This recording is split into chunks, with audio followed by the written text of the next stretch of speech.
Yes, I'm going to turn off my spaces here for a second. Let's see if we...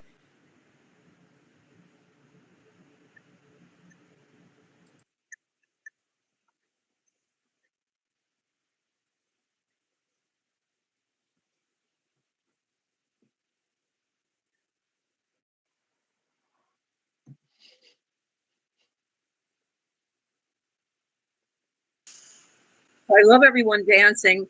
If you see the giant disco ball in the room here, that was a gift from the Audacity Metaverse. They are just awesome. I want to thank Stephanie and Nathania for that's Team Audacity for setting up the whole space today. And so, Leah, if you want to come up and the crowd, if you can just back up a little bit and settle down, because Leah's gonna. It's like everybody. Yeah, great. Thank you so much. I welcome all of you.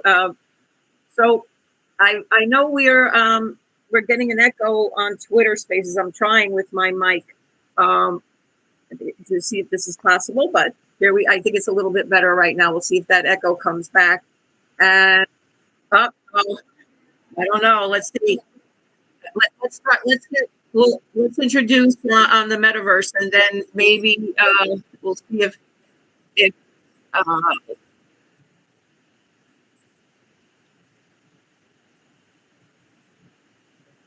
someone mentioned this morning in a Twitter space that this was happening to them. Someone mentioned in the Twitter space that they were getting this today.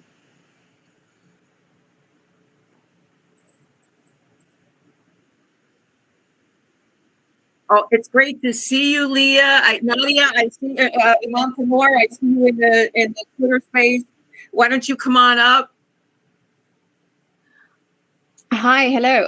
I'm having quite a huge echo on my side, so I was just taking a while to regroup. How are you doing, Peg? Oh, I'm doing fantastic. How about yourself, Leah? Yeah, I'm good, thanks. I'm really, really good.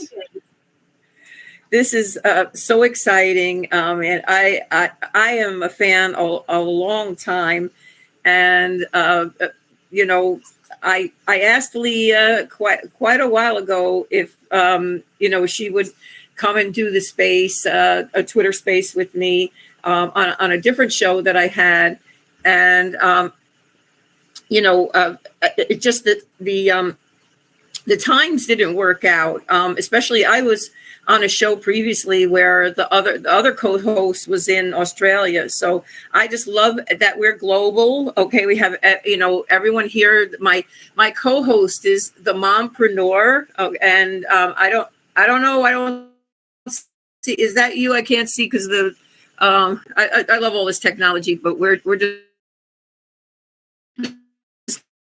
Hi. Yes, this is my Peg. Hi, Leah. Oh, hello. How are you doing? You have an amazing avatar, by the way. I figured out quickly how to pick one. It's so fun. She's brilliant. Okay, she's brilliant, and so she has to be in the Audacity metaverse. Everybody needs to be here. I'm so excited that they were able to host this, and that we could have Leah on today and do all of this by telling you, I'm going to let Leah, tell you about herself. So I'm going to introduce myself, and then I'm going to let the mompreneur tell you about herself, and then we'll let Leah, give us everything that she'd like to know right now. And then we have some excellent questions and things to ask. We also have a POAP today. Okay, I mean, this is like a coveted POAP. I've had people DMing me. Okay, like they're like, I can't get there. I'm working, but I need that POAP. So, we have a POAP, and then Leah also has a generous discount for her clothing, which I'm a huge fan. I just, really, it's just amazing. And I just love she has put so much thought into the branding. If you've seen I'm going to try to, with the Twitter space, let me see while someone else is talking, if I can pin some of that. But if you saw her merchandising and packaging, and that everything is it's stunning. Okay. And then her fashions and so on. But that's not everything that she is. Okay. Today, on her Instagram, and I'm looking, she said, oh, and by the way, I made a haiku for my Malaika drop. I'm like, what? She has so many layers to her. So my name is Peg Moore, and I'm a Web3 educator. Okay. I try to, help people use, get practical skills for Web3 and social media. I specialize in adults 50 to 70, and I've been teaching adults over 45 since I was that age, and for about 20 years now and more. I've had many tech businesses and things. I'm a former professional dancer, 45 years in New York City, and so I'm really happy that you're able to come, and I'm going to give the mic over to Nadia now, and I welcome you, the mompreneur.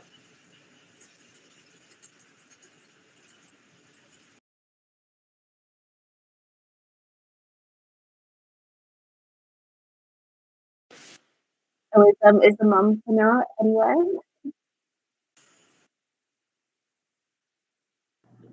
Sorry, I had some troubles to leave the full screen and go to unmute. I know that happens, right?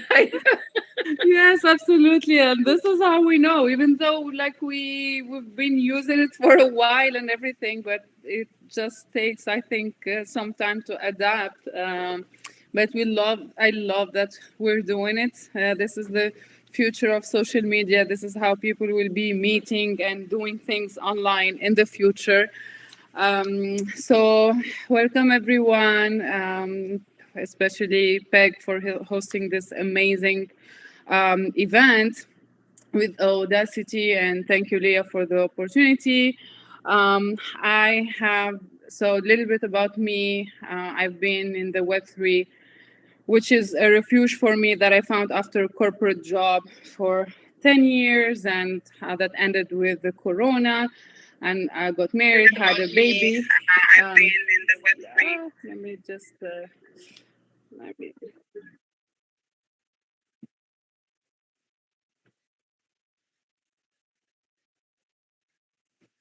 I see and I hear my echo. I'm not sure. Anyways, so as soon as I found the Web3 NFTs, the world of crypto, the AI, the metaverse, the mission that clicked right away in my mind is just to explain this concept and help other women, especially through Metaverse, the community that I founded, especially for women with no tech background, to especially enjoy these tools. Probably not everything has to be serious and for business and growth and everything.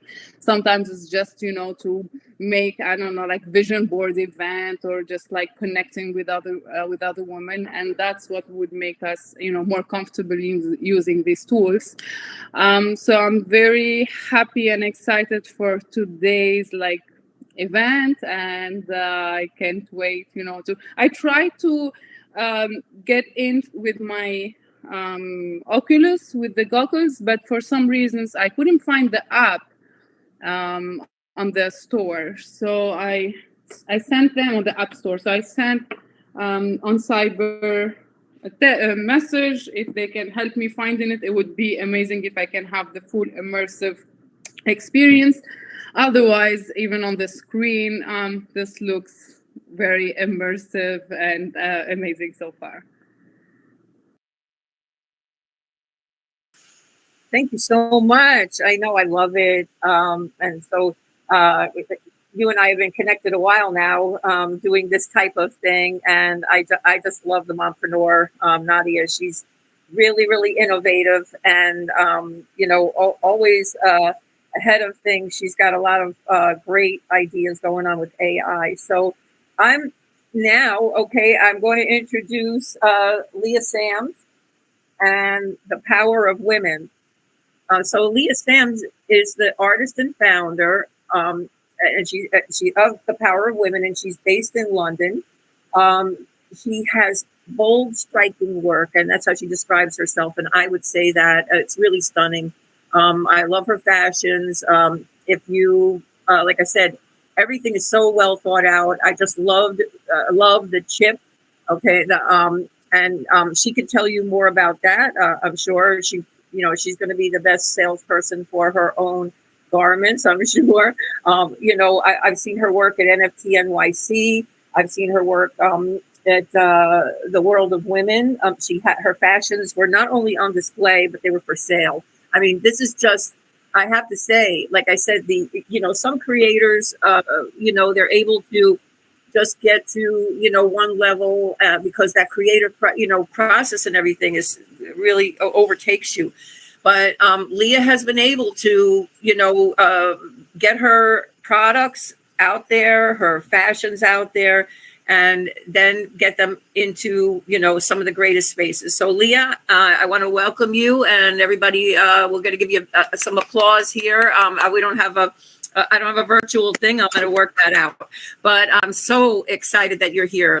Tell us all about yourself. Oh, thank you for the warm welcome, Peg.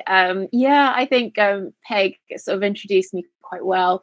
I'm Leah. I'm the artist and founder of Power of Women. I entered this space about 3 years ago.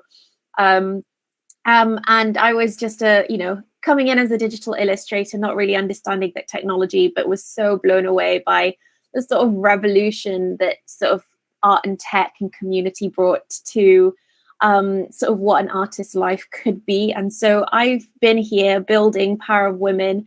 At first, I think people started treating me like a project because my handle was Power of Women Art rather than sort of Leah Sams. And so I was like, sure, I am a project. And my husband and I, Jack and I, we've been working, building Power of Women as an art brand, and recently launched our fashion collection, which each of them is has an NFC chip, and the digital experience is powered by IYK.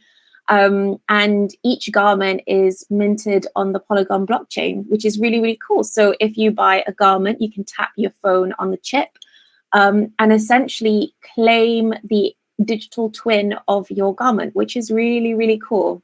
And yeah, my fashion collection is sort of a capsule collection of really bold, striking, statement print sort of unisex shirts, and tiered mini dresses and wrap dresses and silk scarves. And I'm super proud of this collection. I'm super proud that I've sort of delved into another sort of type of art, a type of wearable art, I guess. And yeah, I'm super excited to be here as well. Thanks for having me, Peg and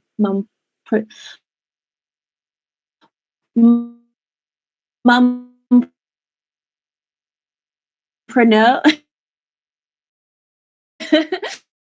your handle.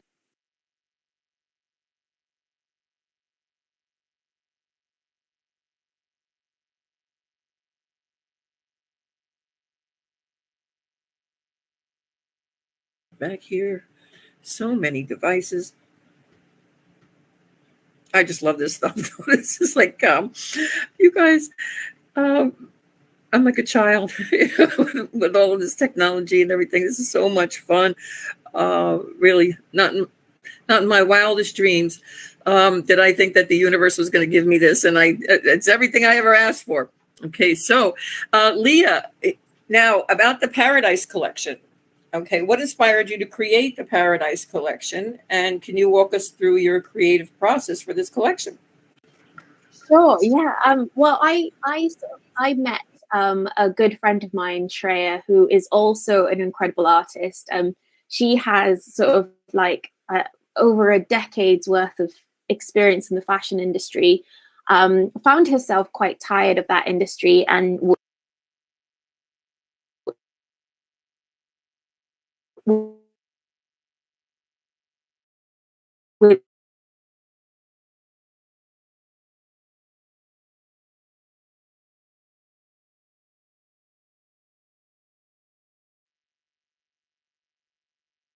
and it's been an amazing process since then. So about a year and a half ago, I said to her, well, yes, I'm ready now.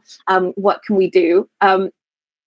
She basically said, well, let's do it. Let's create samples. Let's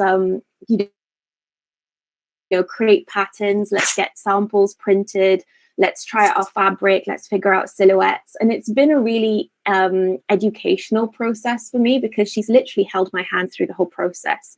And that's been really, really amazing. And, it's like any other project. You figure out what your budget is. You work out what it is that you can afford to do, making sure that you have enough variety within this, within your collection. So it's really important for me to have at least 3 prints. It was important to me to have a unisex shirt so that it's not exclusively a woman's line. It was important to me that there was also accessible pieces. So the silk scarves are the cheapest garments or products within the collection, and they're only £25 each. So it was really important for me to have a variety, for it to be colorful, for it to be vibrant, and for it to be something that I would wear. And then halfway sort of through the process, Jack was saying to me, like, well, we need to sort of get this chipped. And we were looking at different companies who were able to, provide the sort of digital experience. And we were honestly blown away by IYK. We went to NFT NYC recently and just saw the display that they had with G Money's collection. And I can't remember what it was on the top of my head, but G Money had an amazing fashion collection that he launched, all chipped with NFC chips powered by IYK. And honestly, it was so seamless. And so we got in touch with IYK, managed to get some chips. And honestly, like, curating the digital experience has been super, super easy and super fun to do. And it's just another layer of engagement. And, a lot of the garments my mum have bought, my family and friends have bought, and they're not really the kind of people who know much about blockchain technology. And so they might not be, they might not tap on the NFC chip, but, after a while, after I've tested for a while, I'm sure she will. But the fact that, you can claim the certificate of authenticity in the form of a digital twin, I think is just so amazing and so, so inspiring. And I thought, if we are going to be doing something completely different to what we have done previously, which, has been a lot of art drops and a lot of digital art, it was just a really nice way to nod back at our Web3 sort of history. So yeah, it's been a really amazing sort of experience to build that. And I'm really, really proud.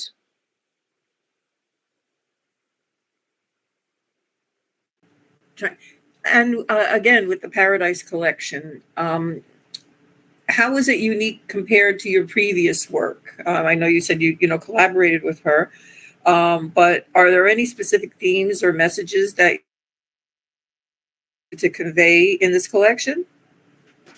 No, do you know what? I think it's just all about fun. Like, for me, it was really important to me when I started my art career. I started wearing clothes that made me feel happy and powerful. So it was really, really, really lovely that I could create, garments that made people feel happy and, colorful and proud. And it's been really nice. The reviews that we've had are that people are responding, really they're saying that they're getting loads of compliments, which is the whole point. It's about being seen, and that, that was the sort of important aspect. And it just so happened that while we were creating prints and I was creating these samples, that some of the best samples were the ones that were all floral. And so yeah, it sort of turned out to be a sort of very jungly, very floral sort of aesthetic to all of the prints and all of the garments. And so it sort of felt right to be called the Paradise Collection.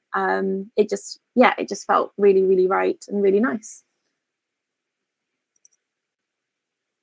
I see a question here in the chats. It says, with an NFC chip, do you get a wearable for a certain metaverse, or is it not interactive? So the NFC chip, basically, once you tap it onto your phone, it doesn't go to a metaverse. It goes into a bespoke page that has your garment sort of digital twin displayed there. So you get all of the product information, all of the metadata, all of that on there, plus anything that I wanted to add on there. So you have all my social links. I could add like a discount code on there for a certain amount of time. So I can curate what you see on that landing page. And then through that landing page, you can access the digital twin either on OpenSea, on Etherscan. And then you can also, I think that's pretty much it. So yeah, it's a really good way for me to sort of like connect to whoever owns that garment. Thanks for the question. I love that. Yeah.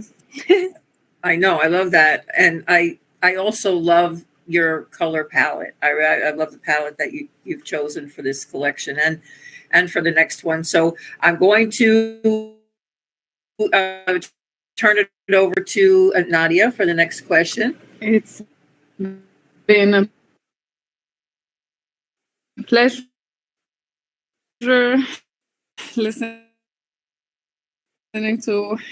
So lucky to be able to ask you some questions, because as I was looking, I was already thinking, like I was having questions about one of the things is your relationship with the technology. I know you mentioned, and through a few words that you mentioned, it shows that you're having a good relationship with it.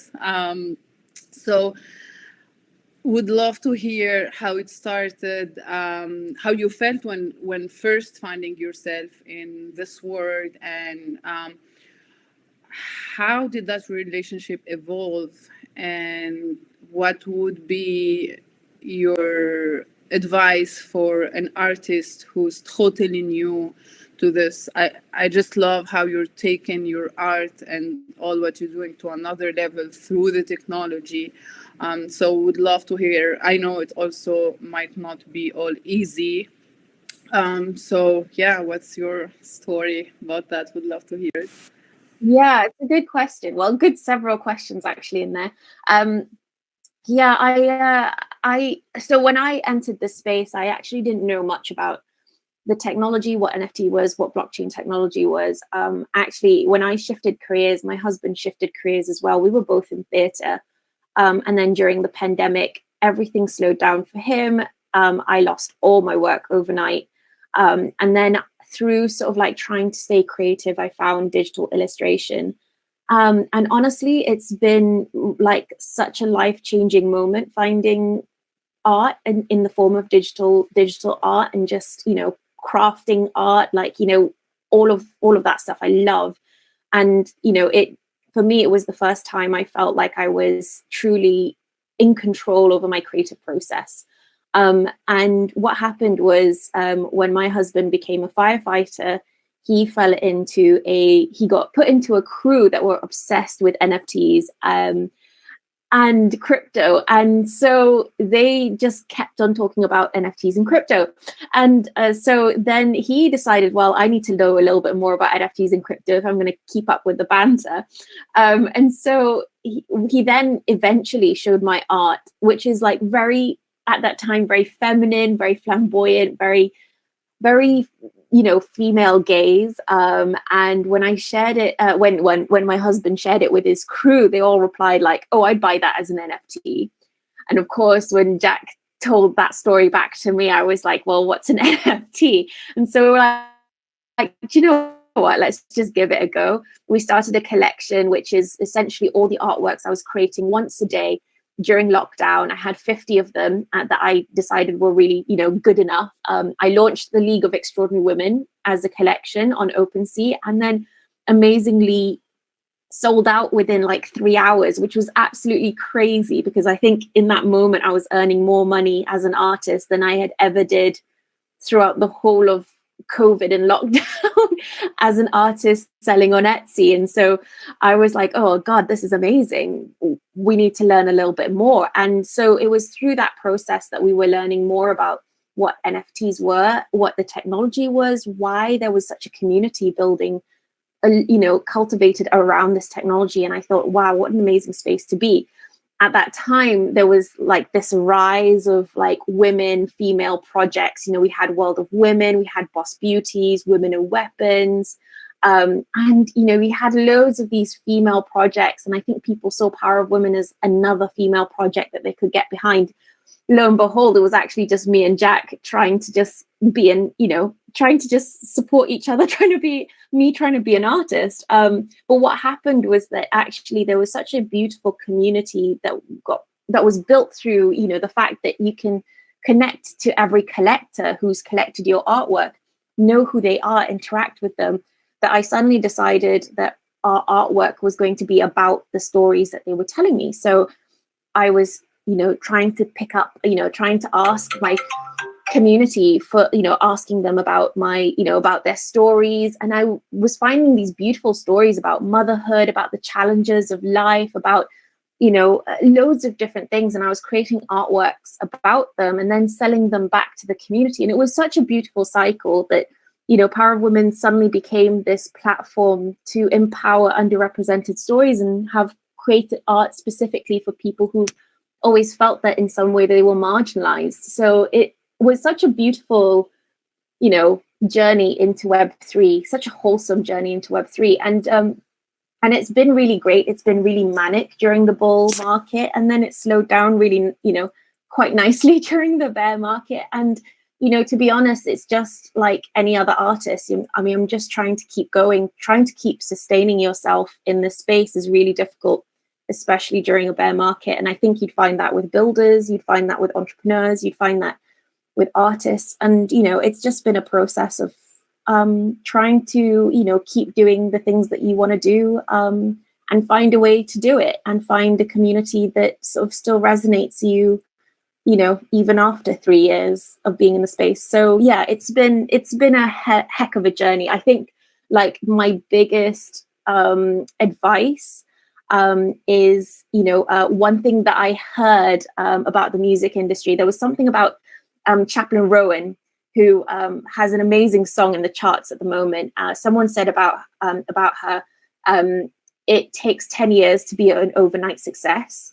So my biggest sort of like advice would be that like there could be an opportunity that just changes your life forever, but it might take you 10 years to get there or to find that opportunity. So it is really important to persevere and be consistent, and find a way to do that works for your life. I think that would be my biggest advice. So yeah, I hope that resonates with a couple of artists. That sounds amazing, very creative, and I love how it's community centered, which is, I think, the secret to thrive in this era. So thank you so much for sharing that. I hope it helps someone new to get a perspective from someone who's thriving. My second question is, did you have at some point to adjust your art, besides the fact that you were serving the community, and I love that idea, but besides that, did you have to adjust your art and your craft, like outside of the tech, because of to serve the tech? I hope my question is clear. Yeah, no, it's interesting. My art has certainly like changed massively. I mean, when I entered the space, I was pretty green in terms of my experience working as a digital artist. So I think when you look back at my earlier collections, you'll see a very natural sort of progression. There's a lot more detail. Everything's a lot more simplistic, which, doesn't say it's worse. It's still very, very beautiful. It's just very different. But still, the style is still there. I think the fact that, being a digital artist was really easy in this space because this was a revolution for digital artists to be able to be paid fairly for their work, to be able to sell one-of-ones, because previous to Web3, digital artists couldn't sell their art as one-of-ones. It just wasn't possible, because everyone would be like, well, if I can right click and say, well, why not?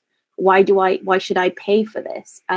So the fact that, blockchain technology has provided digital artists as a way to create a certificate of authenticity, to say that this is a one-of-one, or this is a one of 25, this is an open edition. I think it has really empowered digital artists. And so I think my style and my medium naturally lends itself towards Web3.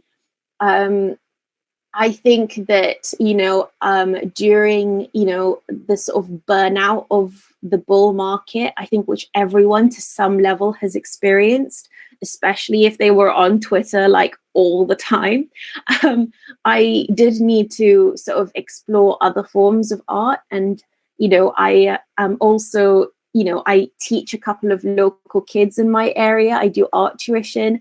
I was an art facilitator before I was, dived into Web3. So I was doing some art parties for kids. I was doing some after school art clubs. So, digital art has always been a sort of like the biggest part of my sort of creative process. But I also love the sort of craftiness of, things that you do for fun with kids, because I think that gets back to the sort of like joyness of art, and none of that ever is seen in the Web3 world, I don't think. But I still love that. I mean, previous to this, working in theatre, I was working on costume on set. So I was making costumes for the circus. I was doing like mad things. And I just love any form of sort of creativeness, because I think you work really hard on something, and then when you see the outcome, there's no bigger sort of high, I think, than when that happens. So yeah, I think the digital art will always be there, but I think, you know, my sort of like downtime is always other things. So you know, things like paper mache or like painting, or yeah, I don't know, making clothes. I really want to make, like, actually sew my own clothes. That's another thing that I'd love to do. But yeah, I know it's been an interesting journey, and I think if you look at my digital art style, I think you can see a progression in itself. But yeah, I'm super excited for the other stuff too. I love to craft.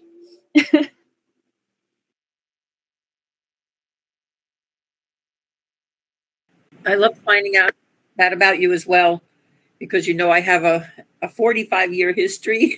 I stopped in the pandemic. I stopped dancing, but I am a professional dancer in New York City and teacher, and have done the theater thing and costume making and all. And I just loved all of that, you know, about you as well. Really have the same interests where that's concerned. And so I don't know, Nadia, are you finished? I still have some questions, but I'll give it to you, and then yeah, I have them. I can ask later.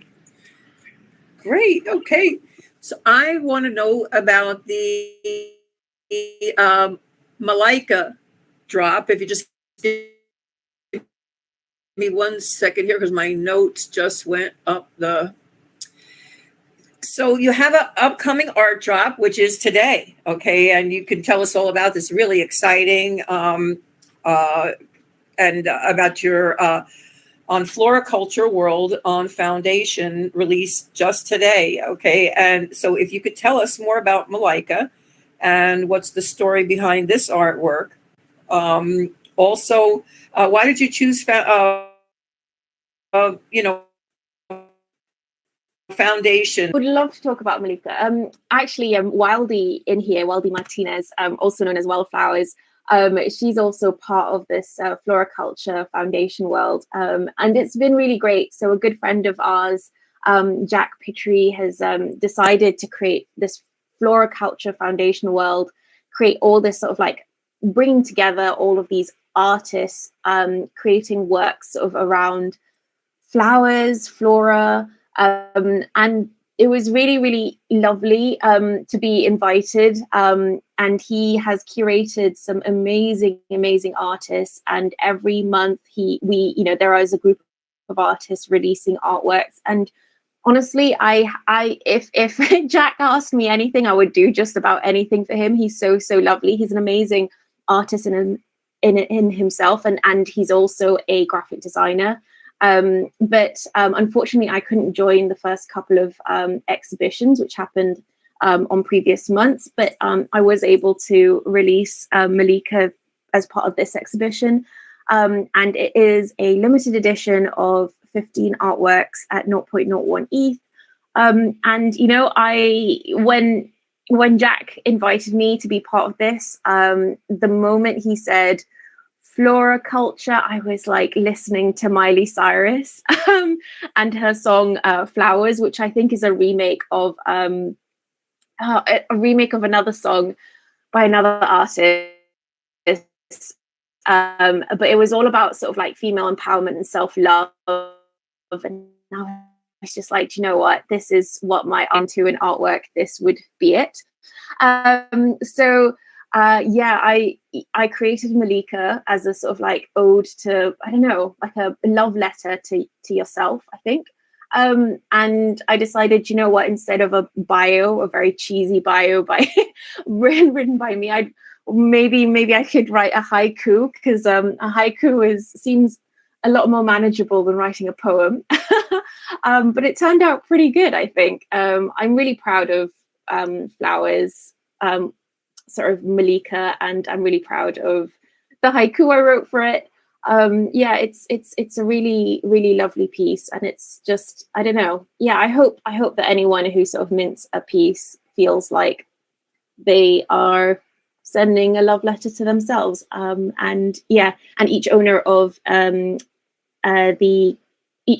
Malika will be able to claim a free print of Malika to hang on their walls, maybe if they wanted to.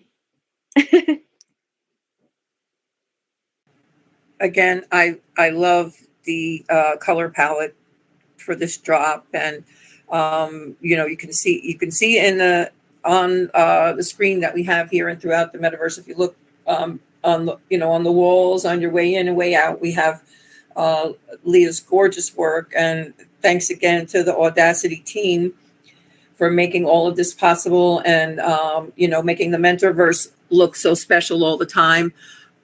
So I wanted to ask here, 1 second. Again, my notes here. It keeps keeps flipping back to the top. Okay. So I wanted to know again about Malika. Now, with this, as you said, the limited edition artwork that you're going to drop, are there any other special features or utilities, or do you have anything planned like that for Malika? No, it's just a piece of artwork.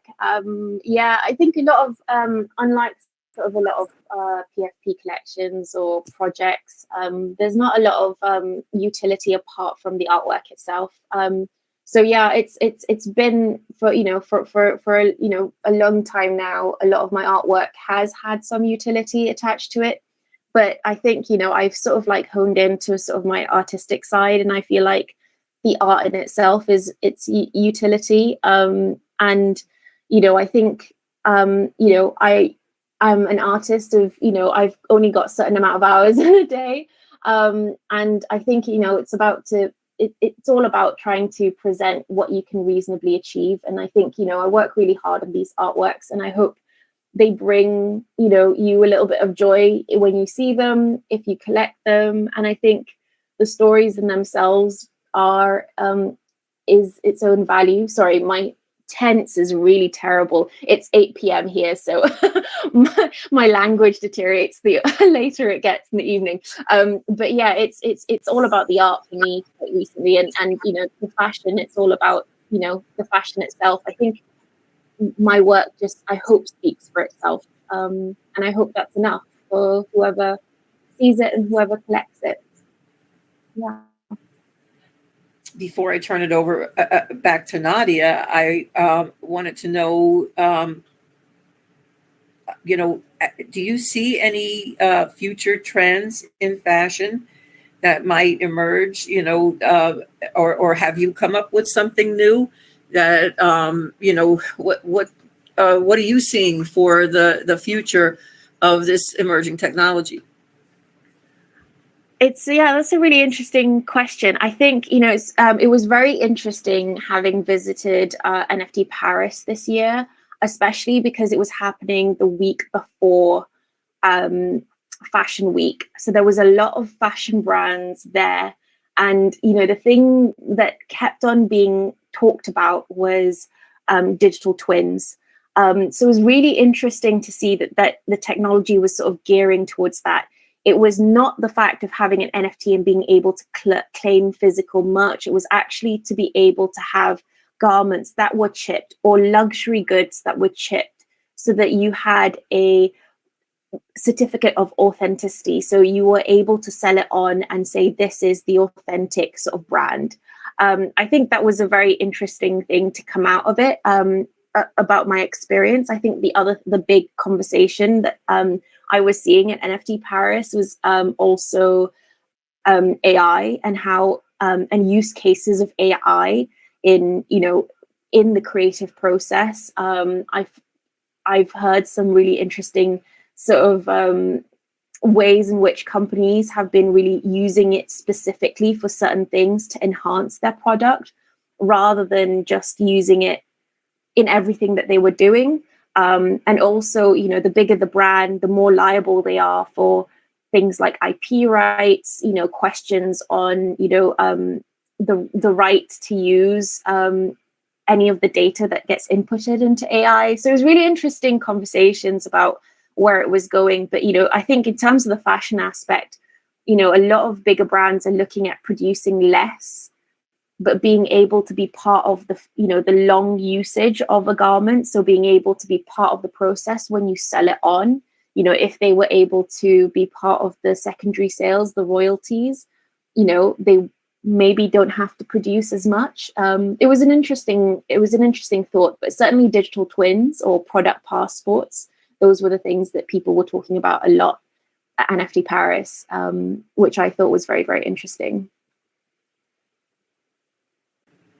I thought about too, when I saw your fashions, the chipped fashions, about future recycling, of garments, like just like, with the vintage stuff now, and how that chip in that patch might go on to be in other garments, and isn't that cool? And then you could trace it, and perhaps, if you're still alive or something like that, say, because I don't think it's going to be in that distant future, you'll be able to interact with your community, of course, like you're talking about, and you have the capacity to change the the interface, and what the customer sees, and offer them new things, but it's going to be so cool to track that garment in the future. When we were young, okay, there weren't a lot, people didn't have a lot of clothing, and there were hand-me-downs, and it'd be great because your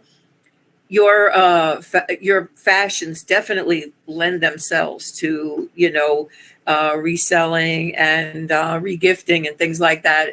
They just look amazing, and even though I don't have it in my hands yet, it just, everything looks so sturdy. Like I said, you've and whoever you have that's manufacturing those for you, the patterns that you picked out are outstanding, and everything just looks beautiful too. You really have the two of you, I have to give your husband credit as well, since you are the two of you have done a really good job. So I'm going to pass the mic back to the mompreneur. I know her ears are probably standing up because you mentioned AI. That's right. I had another question before getting to AI, but as soon as she started talking about AI, I moved things around. So thank you for mentioning that. And as an AI enthusiast, I would love to hear, when did you start using AI, and how did you integrate it in your process? Oh, yeah, I need to clarify. I haven't used AI, not yet. I haven't sort of taken the time to discover yet.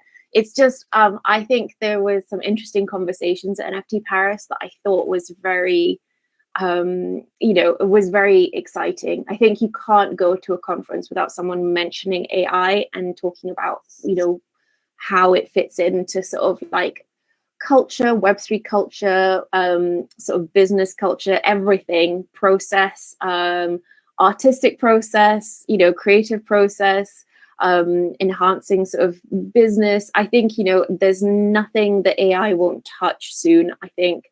And, it's just inevitable. So, I think I am really excited to explore. I haven't given it enough time yet, and I feel like I need to just slow down and do it properly. I just didn't want to rush it, but it was, I would be really excited to see how it works. I don't think I am incredibly precise in my sort of control over my creative process, because I think for a long time I haven't been in control over my creative process working in theatre. So I feel like everything that I do, if I incorporate AI, needs to be really intentional.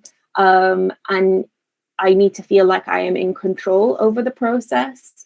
So yeah, I need to give it a little bit more time. But yeah.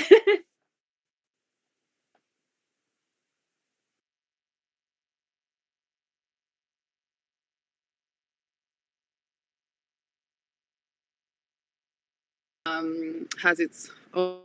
My other question would be about something that really, when I was looking at your artwork, your shop, your website, has really made a big impression on me, which is the inclusivity in your art for women of colors and covered women. I really love that. I know we have we've been seeing it with other bigger collection, but you as an individual, we should give you a lot of respect, for considering that and making that happen. Would love to know, because I know it is not easy as an individual to think of all those things. Of course, I was happy to help. I made a derivative. What inspired? It's been very, very interesting. I think when when I was in lockdown and I discovered illustration, I mean, I remember drawing women in fashionable clothes with little cat ears and a cat tail when I was like 5 or 6. I've been drawing for like forever, and so what really is sort of became an issue for me was that I am half Malay, half English. I may not look it, but my mum and my mum's side of the family is as Malay as you can get it. They are, they don't look like me, and it was really movement became so prevalent. Are we being loud enough, and are we doing enough to combat our unconscious bias? And when I was looking back at all my drawings, I was seeing people that looked like me, but I was not seeing anyone that looked like a lot of subtle and not so subtle misogyny, and it was a little bit irritating. And I just thought, why is it that women are not represented well here? And then why are diverse groups not represented here? And all of the artwork was pretty much made by crypto bros who were called Brad, made for crypto bros that were called Brad. And, it was just like, well, this is not where I want to, this is not the place that I want us, because I was trying to consciously think about my unconscious bias during lockdown. My rare in the space. I think there was only a few PFP collections that were truly diverse, and majority of those were women, female-led collections. And so there was a lot of people who felt like, they wanted to be part of this technological revolution, but they couldn't mint anything that felt like they represented them. So they were like, we'll buy Leah's work, we'll buy work from Power of Women.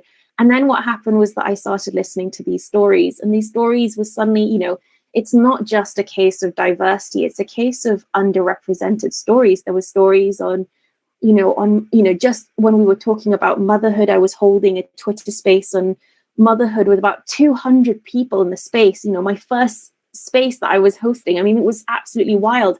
And people were coming up to tell stories publicly about, about miscarriage, about being queer and trying to be a mum, and struggling to adopt, or struggling to even adopt their partner's child, having issues, finding out that you are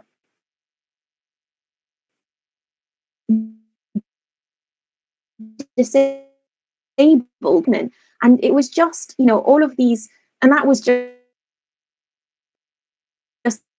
on motherhood. I held other days and things about cultural representation, and it was just such a beautiful moment of feeling like Power of Women could be this platform for everyone who felt like this space is amazing, the tech is amazing, but this is not the diversity we want to see if we're thinking about the future of art, the future of tech. And so for a while, especially during the bull market, you know, I was creating artworks. Women of the Metaverse was all about stories inspired by the community, all to do with, you know, LGBTIQ plus, diverse representation in terms of, you know, cultural heritage, in terms of motherhood, in terms of all sorts of topics. And, you know, it's been really, really great. And, you know, a lot of the community, a lot of, you know, my community members are sort of maybe the most diverse sort of community members in, I would say, in the Web3 space. And because that was the case, you know, a lot of people sort of left because they just couldn't afford to spend the time or the money to stay in the space. And that was absolutely fine. So, yeah, I, you know, transitioned into artwork that was still diverse representation, but probably less sort of like, in terms of like asking for their, you know, personal stories and sort of using, I don't know, storytelling as an artwork as a form of therapy. I'm not sure, but yeah, it's been, you know, I think that's a huge part of sort of my work and why, you know, as much as possible, diverse representation is really important. I think it's maybe an apology to my mum and to my cultural heritage that maybe I put aside or subconsciously was not recognizing enough. So yeah, I am here to, I don't know, to do better and create work that hopefully does a little bit better for the world. I don't know, and just something beautiful as well. I'm all emotional over here. Thank you so much for sharing that. Really, you're a beautiful soul. My mother was LGBTQ.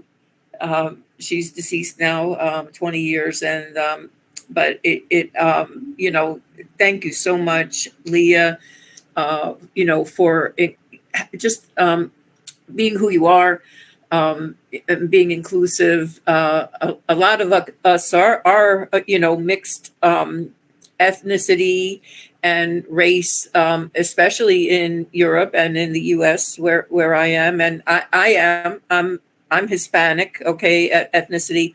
My grandmother's from Puerto Rico. We have family from Africa, East Africa, and Spain. And I just love, you know, I was mentioning that to you before, you know, being a global citizen now, and you know, going forward, we have to, you know,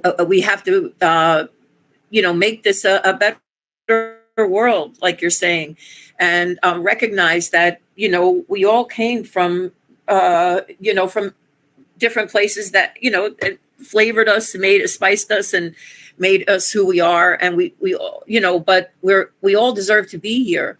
And we all just deserve to be, period, you know. So I'm going to, you know, wrap this up, this hour up, and we're just going over slightly. If there's a question you want, you know, with Leah, please put it in the chat.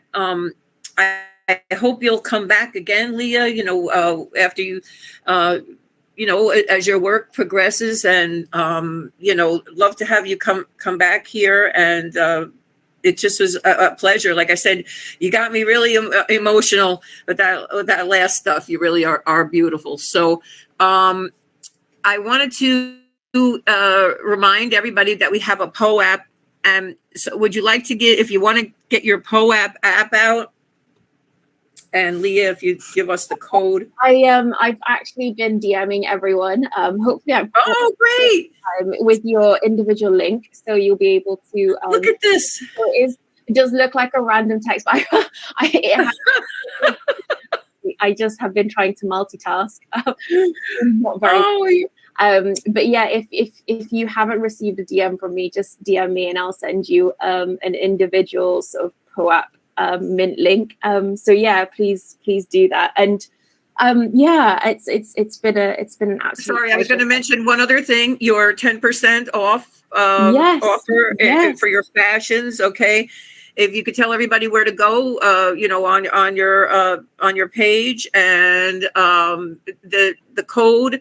I don't know how long you'll leave that active, Leah, but the code for today, okay, for 10% off of Leah's Fashions is PEG, PEG. Yes, Oh, I'm just something. typing it out now. There we go. And and PEG as a 10% discount code is available for you to use for a month long. I think it's a month long, on my website, which I've just posted in the chats. And it's just a little thank you for having me. And I hope that if you do decide to collect anything, buy any garments, that you use the discount code for sure, and it brings you a lot of joy. So yeah, I think that was it.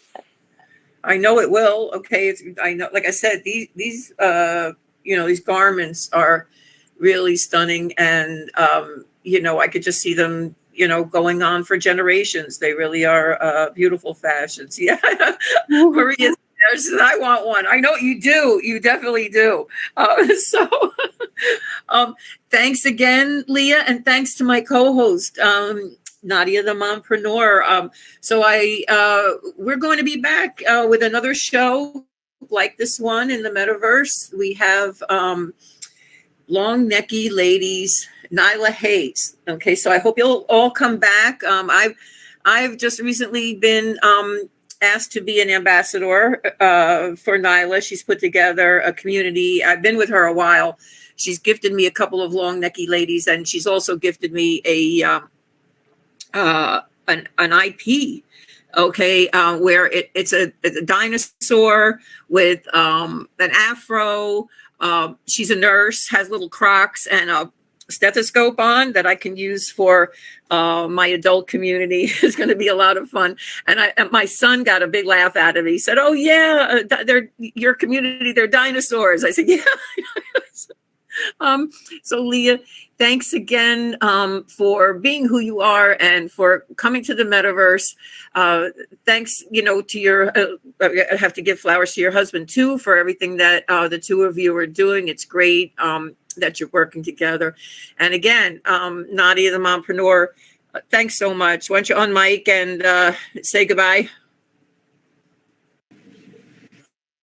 Thank you, everyone. Thank you, Peg, for making this experience happen. Thank you, Audacity and On Cyber, and especially Leah for sharing all, her stories with us. Thank you for your creativity, your innovation, your inclusivity. You're amazing.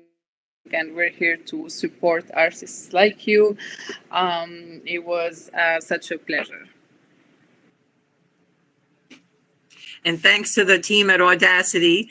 So I'm gonna take us out now. So I had something here, but it didn't work out for the music. So I'm gonna but Audacity usually takes care of that. And if you'd like to do some dancing for a few minutes, they'll have it open for just a couple of minutes. So yes, you'll play. They're gonna put some music on so we can dance. So thanks so much for everyone for coming. I really appreciate you, and see you next month.